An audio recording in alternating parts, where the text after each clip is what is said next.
बिना पढ़ी है माँ मेरी, बिना पढ़ी है माँ मेरी, उसको ना गिनती आती।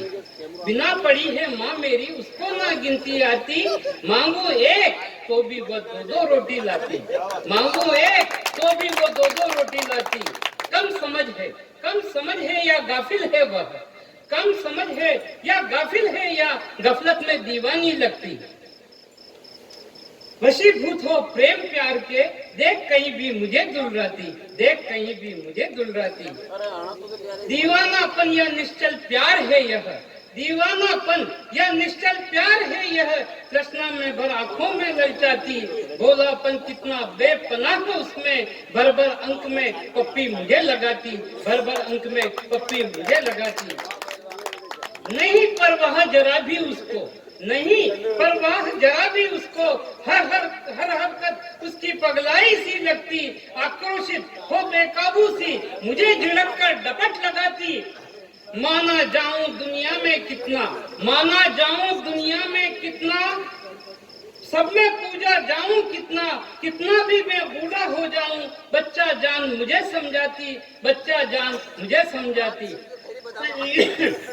सब कुछ ऐसा वैसा होने पर भी, सब कुछ ऐसा वैसा होने पर भी, माँ आखिर तो माँ कहलाती, माँ आखिर तो माँ कहलाती। दुनिया का नायाब नगीना, दुनिया का नायाब नगीना, इसीलिए तो माँ कहलाती, इसीलिए तो माँ कहलाती। माँ के सम्मान में एक बार जोरदार ताली बजा दीजिए। अब मैं आपके विषय से जुड़ता हूँ। हालांकि मुझे आज वास्तव में साहित्य का मर्दन कर दिया गया है। मंचों पर जो चीज नहीं परोसी जानी चाहिए वो परोसी जा रही है, और पब्लिक की डिमांड भी वही है। जो हास्य रस, कभी काका हाथ रसी, कभी निर्भय हाथ रसी, किसी जेमिनी साहब के जमाने में हुआ करता था, वो हास्य तो हो गया गायब। अब तो इलू इलू गीतों की पैरोडियां चलती है, सामने बैठे हुए बच्चे वाह वाह करते हैं। और आप ध्यान से सुने, मैं तीखा व्यंग भी दे रहा हूँ और हास्य भी है, आप उसे ध्यान से सुने। मक्खन खाओ, मक्खन खाओ, मलाई खाओ, भूख लगेगी तो मैं बोली रू। मक्खन खाओ, मलाई खाओ, फोकट का मिल जाए सबका खा जाओ। कैसा भी जतन करो जी भर के, केवल मकसद अपना पूरा कर जाओ। जहाँ स्वार्थ पूरा हो दमखम लगवाओ, चाहे फिर देश भाड़ में जाओ, चाहे फिर देश भाड़ में जाओ। किसको पड़ी है, किसको पड़ी है, धन कहाँ से आता है, जो दाता है वही वापस खिंच खाता है। कौन सोचता है यह किस जुगत से आता है, जो दे रहा वह कहाँ कमाने जाता है। कुछ भी करके केवल कुर्सी पा जाओ, फिर चाहे देश भाड़ में जाओ, फिर चाहे देश भाड़ में जाओ। अपने लहू से सींचा धरती को जिसने, अपने लहू से जिसने धरती को सींचा, अब मन को उसने अफसोस से बीचा। लुटने लुटाने में हर कोई है शामिल, जैसे जख्मी के पहरे पे हो कातिल। अपने तो बस राज सिंहासन पा जाओ, फिर चाहे देश भाड़ में जाओ। जब बाढ़ ही उठकर खेतों को खा जाए, जब बाढ़ ही उठकर खेतों को खा जाए, खुद अपने ही चरागों से घर जल जाए। जो मिलता है केवल मुझको मिल जाओ, फिर जैसे भी हो जो भी हथकंडा अपनाओ। दूध मलाई मजे से खाओ, चाहे फिर देश बाढ़ में जाओ। जिसको केवल मतलब से यारी है, जिसको केवल मतलब से यारी है, खुद गर्जों में बची कहाँ खुददारी है। सत्ता पाने ही जिसकी बस लाचारी है, देश में पूरी घुल गई यही बीमारी है। बस अपनी जय जय करवाओ, फिर चाहे देश भाड़ में जाओ। और एक कविता अब मैं बिल्कुल तीखे तेवर की, जिस विधा का मैं कवि हूँ, मैं वही प्रस्तुत करे बिना जाऊंगा नहीं, क्योंकि कम से कम मैं सरस्वती माँ का आराधक हूँ, मैं उसका पाप पूजक नहीं बनूंगा। मैं अपनी ये कविता आपके सामने प्रस्तुत कर रहा हूँ। भाइयों, उसको थोड़ा ध्यान से सुनेंगे।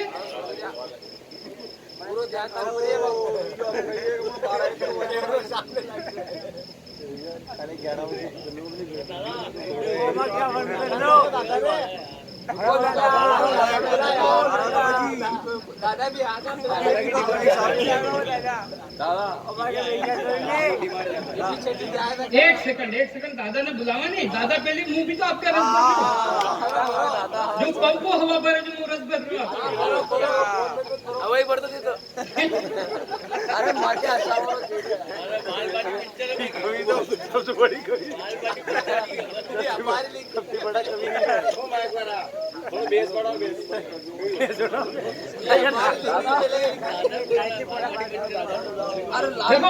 साहब, अब मैं शुरू कर रहा हूँ।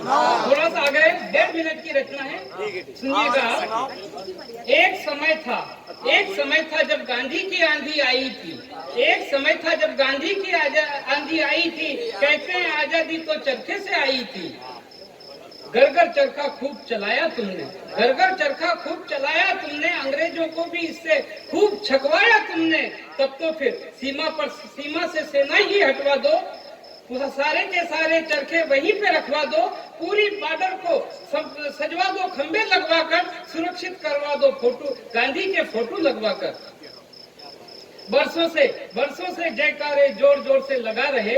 जो असली सच है वह क्यों नहीं बता रहे। झूठी महिमा गा कर महानायक बना दिया। फर्क निभाकर कम था उसे ज्यादा बता दिया। माना देशभक्ति में वह नहीं किसी से कम थे। आदेशों पर गाल सोचने वाले भी कई जन थे। अंग्रेजों से पूरा हिसाब कर डाला। जितना चाहा जैसा उनसे पूरा ले डाला। पर सोच यहाँ पर कुछ और ही बनता है। मानता नहीं मन कुछ और ही कहता है। जब इतना विश्वास था गांधी और चरखे पर, फिर क्यों इतने झूल गए हंसते हंसते फांसी पर।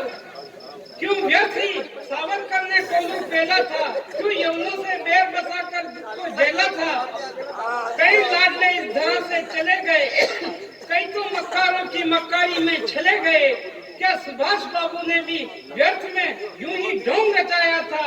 आजाद हिंद फौज का कोरा मजमा लगवाया था। फिरंगी भी उनसे ही ज्यादा क्यों चिढ़ते थे। फिर ऐसा क्या किया उन्होंने जो उनसे ही कुड़ते थे। क्यों 57 में क्रांति की ज्वालाएं गिरती थी। शमशीरें क्रोधित हो आग उगलती थी। सस्ता सौदा ही था, केवल चरखे ही चलवा देते। भरी जवानी में नहीं मरते माओ के बेटे। क्यों गोडसे को आज भी देश भुला पाया। ऐसा क्या हुआ, ऐसा करने को वह उकसाया। पेशेवर आतंकी आक्रांता तो वह भी ना था। फिर मजबूरन उसने क्यों पिस्तौल उठाया था। मजबूरन बांधा करती बकरी उसे क्यों सजा के रखा है। जिस पर झूले दीवाने उसे कहाँ छुपा कर रखा है। कई दीवाने हंसते हंसते फांसी पर झूल गए। सत्ता की मदमस्ती में क्यों उनको भूल गए। आखिरी बंदे, ब्रह्मचर्य के वीर वृत्ति को महानायक तुमने बना दिया। ब्रह्मचर्य के वीर वृत्ति को महानायक तुमने बना दिया। पर प्रेम पुत्र के संग्रह को तो तुमने गायब करा दिया। जिस लाश पर नहीं बटना था देश उसे अमर कर डाला। हिंदू मुस्लिम भाई कर लाखों को मरवा डाला। जय जय करने वालों को स्पष्ट जवाब चाहिए। जो सोची समझी करती थी उसका हिसाब चाहिए।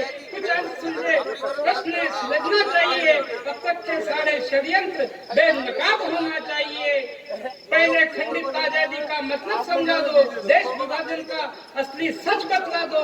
फिर भी बात सही लगे तो थप्पड़ खाकर दूसरा गाल आगे करवा दो। थप्पड़ खाकर दूसरा गाल आगे करवा दो। अब दादा भेरू जी को सुन लो। मेरे दिल में बुलाओ या माइक पे।